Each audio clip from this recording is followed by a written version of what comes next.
Everybody stop what you're doing, please! When it comes to remodeling and renovating your home, there is no better show on your radio. This is Around the House with Eric G. Where's the hammer? From your back fence to the sidewalk, Eric will tell you how to keep it all in tip-top shape while helping you save a buck while doing it. If you like DIY projects, it takes a lot of practice to get good at it, and Eric is here to guide the way. Is it on the... Go up on the other floor. Somebody go up there and stop the hammering. All that and more on the fastest 2 hours of home improvement radio. These are the wrong plans. These are the old plans. Oh! Welcome to Stop it! Around the House with Eric G.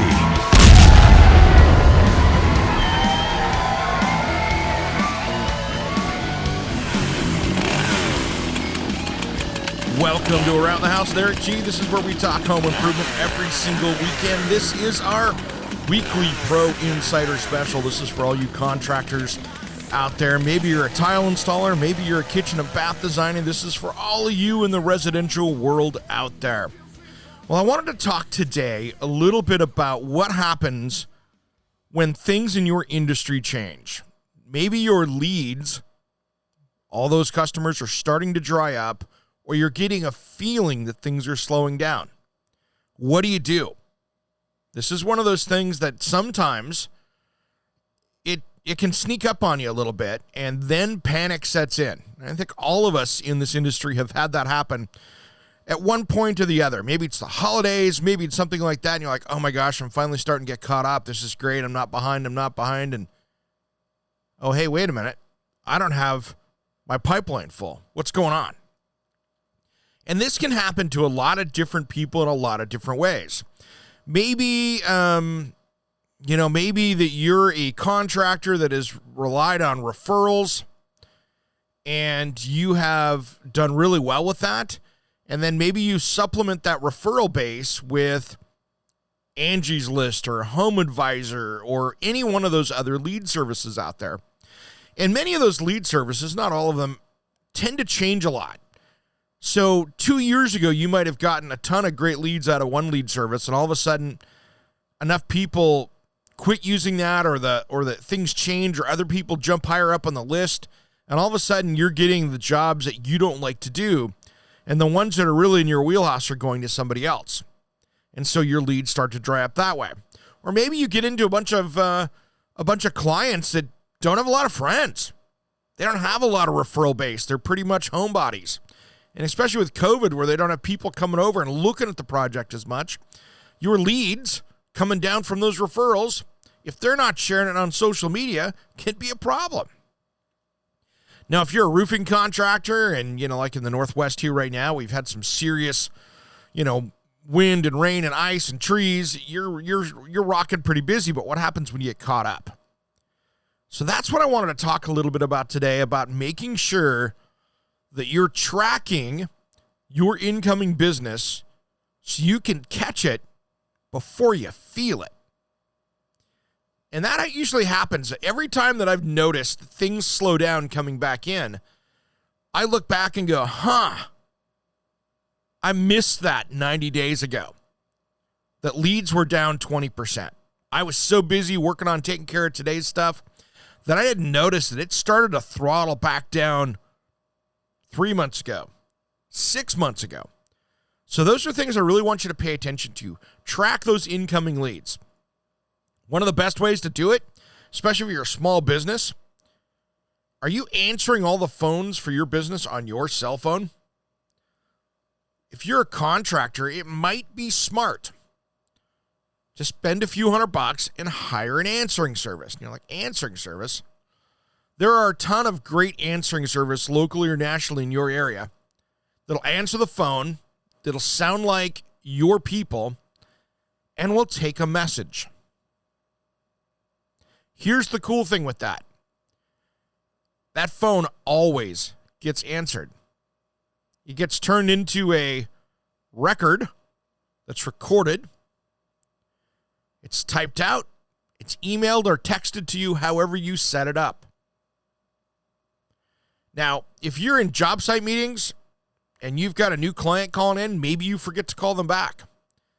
Now you have a record of what's coming in, and you can track those pretty easily within your own system of going, hey, there's a new client, there's a new client, there's a new client. Hey, there's a complaint. Better get on it. There's somebody with questions.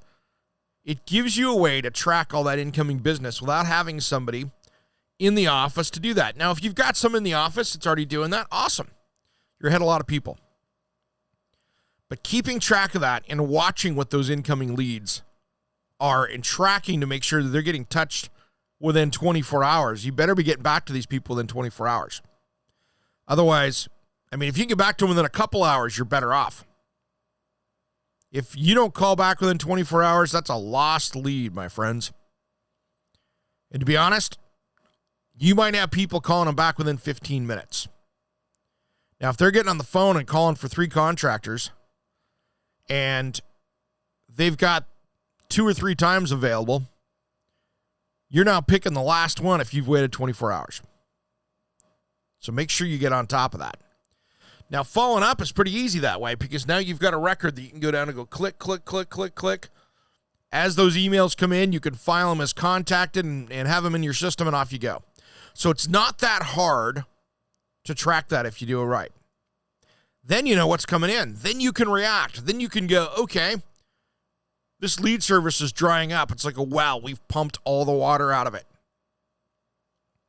Or maybe I'm running radio ads and those have gotten stale. I got to fix that. I got to rewrite those. I got to freshen those up. So that's where you got to look at that and go, all right, what are we going to do to get things back on track and get those phones ringing again? Because as we know in new construction remodeling, those phones always are not ringing. No matter how great business you have, there are ebbs and flows with all of it. So if you think about that, what can you do? Wow, maybe we haven't updated our pictures on the website for 6 months or a year or more. Wow, that website's hard to navigate now compared to our competitors. And that's one thing I want you to take a peek at if you're out there in the industry trying to compete. I want you to make sure that you look around and see what's going on. Make sure that you're on top of your game. Make sure your competitors don't have easier ways of getting a hold of them than you. Do some market research and find out what you're doing that's going to make it work and work well. And that is the key to doing that. Now, coming up in future episodes, we're going to dive into more of this kind of stuff. One of them is going to be that we're going to talk about in the future here, and I'm going to be getting a good trademark attorney on here to talk about this stuff, is, protecting your brand, which kind of fits into making sure you stand out between other people. I mean, I've got an attorney here that I have to work with and he does a great job, but he protects my brand to make sure that I'm not getting confused with somebody else out there. Because I trademarked Around the House with Eric G. So, with that, I'm the one that owns that brand in the United States. And it's expensive, but I've done it because I don't want to have confusion with other people. Heck, this week, there's a guy that fairly well knocked off my logo that's trademarked. I was putting it up as a Handyman podcast. Apple went around and went, whoa, yeah, that's a trademark violation. Pulled it down. Thank you, Apple. But you know what I'm talking about. You want to make sure that you're standing out in the crowd and that your brand is your brand. More importantly, you want to make sure your employees are happy, that you can do the same thing, that they're not out there doing side work under your brand and you're keeping track of that stuff. So make sure that you've got your name out there in as many good places as you can and watch those leads coming in. Make sure that with the economy changing around right now and building material prices high and competition is fierce, numbers are all over the board. People you're up against might not even be keeping track of what lumber prices are and are going to hit their customer later with it. So make sure that you've got a good solid amount of leads coming in. Because I think here in 2021 that things are going to slow down a little bit just due to material costs, fuel prices rising, that kind of stuff. We've got things that are creeping away at margins. And when they're creeping away at our margins in our industry, I know that it's going to be creeping away at homeowners too, because they're going to be paying a little bit more gas to go into the office if they have to, or going on that vacation. So we're taking money out of their pockets. So it's one of those things I want you to make sure to be careful of. Well, coming up this weekend on Around the House with Eric G., we have a great radio show ahead. Tune in on the Sun Broadcast Group on the radio nationwide, or you can catch us right here on the podcast on Saturday afternoon when we air. But here's the thing. We're going to be talking about, 10 spring projects you can tackle now, even though it's not spring, around inside your house to get you ahead of the game. And then this will be kind of a fun one, the top 10 things that homeowners do incorrectly with plumbing around their house. So these are those top 10s this weekend. All brand new Around the House this weekend, and I want you to join us and have some fun. All right, everybody, have a great, safe rest of the week. Happy Thursday. Thanks for listening to Around the House.